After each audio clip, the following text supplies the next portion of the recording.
penalty about $1.5 billion in loans taken within the weeks leading to election. Are you aware of this? And can these loans be reneged upon? Well, we can't renege on the loans if they are appropriately taken because they would have been taken by a sitting government following the relevant procedures. What we need to do, first and foremost, as the Prime Minister has indicated, is assess the state of the economy. And I can assure you I'll be taking a close look at what has transpired with regards to our loans and our finances over the last few months.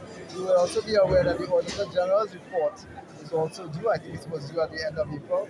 And we also need to resolve the Auditor General's report from 2023. So there are several issues that will immediately face the Ministry of Finance as I am going in, including the foreign exchange crisis and dealing with the foreign exchange capital.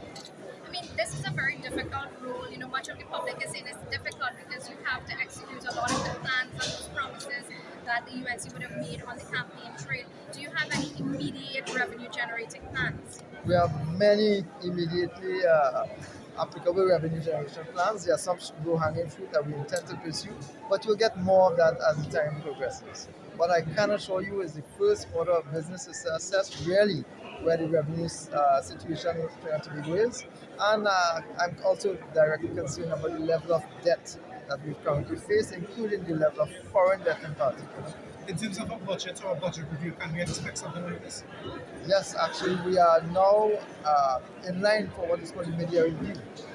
Given what I've been just told earlier today and yesterday, I believe, about the potential and the risk of reports of substantial borrowing over the last couple of months, media review will be critical to assess both in terms of the state of the revenues that currently exist and the state, therefore, of expenditure that we need to engage in going forward.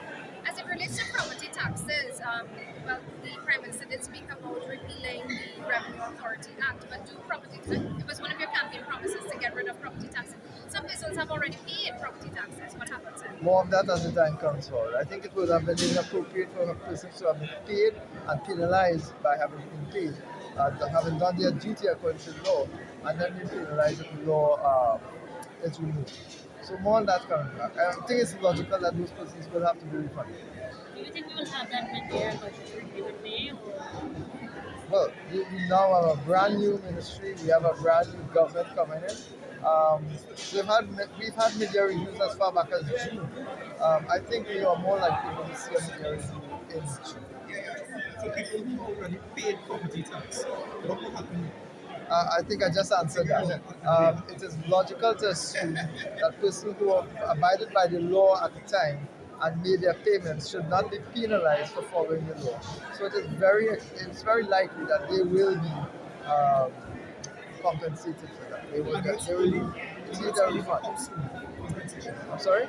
I cannot comment on that. You spent the last 10 years criticizing government. How do you feel to be filling, issues? I hope to God I'm not filling issues. I hope that I will bring a different level of transparency, accountability, and public awareness of the funds of Trinidad and Tobago, how its money is spent, how money is received, etc. I want to be much, much better than Congress did, and I do not think that that's very difficult. There have been another promises on campaign trail. You have to find the money for it. How would you go about doing that? I am convinced, I have indicated this before, I'm convinced that there are many opportunities already. I had indicated previously that one of the low-hanging fruits with regards to getting access to funding and support would have come from eliminating some of the concerns raised by the procurement regulator in the 2023 report, in which he said that $5 billion was lost in inappropriately given contracts. That's what we start with, $5 billion. In addition to that, there are several other revenue-raising measures that the government will access.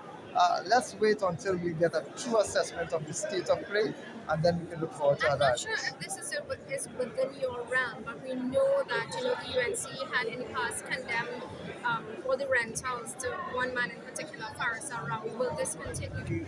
It's not within my realm. I will leave that to the relevant minister. I believe it is the Minister of Public Administration who is responsible for buildings and rentals and so on. So that you will conduct a forensic audit into the accounts of Trinidad and Tobago. Though there is sufficient resources within the Ministry of Finance to actually undertake an assessment. What I want from the Ministry of Finance at this point will be um, a true valuation of what exists, and the resources within the ministry will provide that. I'm confident of that. Forensic investigations will probably come afterwards.